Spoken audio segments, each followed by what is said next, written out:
short lines came to existence when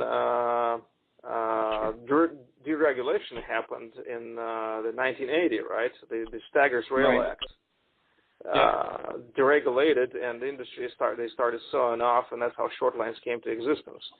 But before then, it was completely captive market, right? But if you think about it, the rail network hasn't changed much, right? As a matter of fact, probably a lot of rail network has disappeared. Just like UP has taken a lot of rail out of service.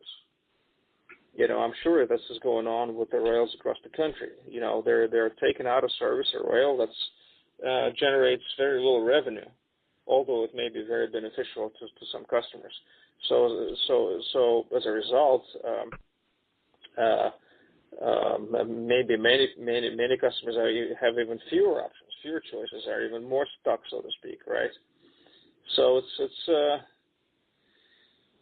on one hand it's pretty complex, on the other hand it's very simple.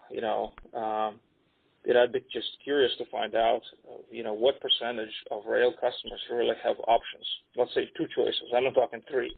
I'm talking 2 choices.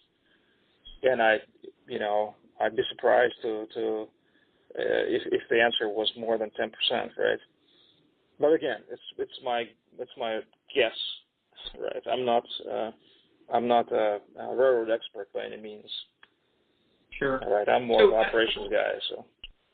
Yeah, I want to ask just a couple questions, and I know I've taken plenty of your time, but something that I do hear about the Memphis market is that there's a lot of congestion, that it's land.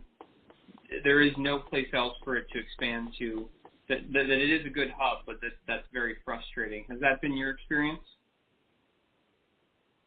Well, congestion is a common theme, not just the Memphis market, but Memphis, yes.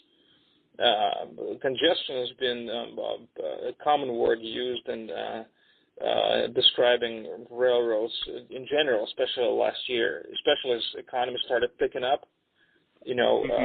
Congestion has started to be the theme of how things work, right? In Memphis market in particular, and the challenge here is, and that's my theory, and I usually have pretty good gut feeling to this. And if you think the logic kind of makes sense, is that economy picks up, customers start placing more orders for incoming material, or starting to load more cars, sending cars to their customers, right? More rail cars hit the network. Network slows down. Deliveries or shipments start getting late. To compensate for the late deliveries or late shipments, customers add more cars to the system, increase their inventories, right, to smooth out the late incoming deliveries, and that perpetuates. That feeds itself. They add to smooth out. The system gets more congested. The more you get congested, the rail gets slower. They increase inventories, and it goes on and goes on and goes on. But at what point does it stop? And that's what railroad is trying to do in many cases, whether it's UP or others, is they're saying, okay, customers, stop. You have to stop. This is your limit. You can't do more.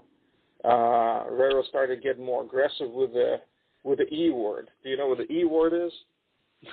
Embargo. Embargo. Right? Embargo, right? They started, using it more aggressively. Is that saying, okay, you have enough, work it off, stop shipments, we're embargoing you, all right? And even so railroads will go to shippers and embargo that they can no longer ship on the line?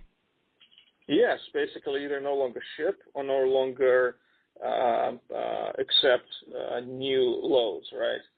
So, for example, so that's almost like data throttling in a cell phone plan, right? You know what? You have great analogies. Yes, absolutely. Yeah, you're using too much. We've got to slow you down because you're using too much, right?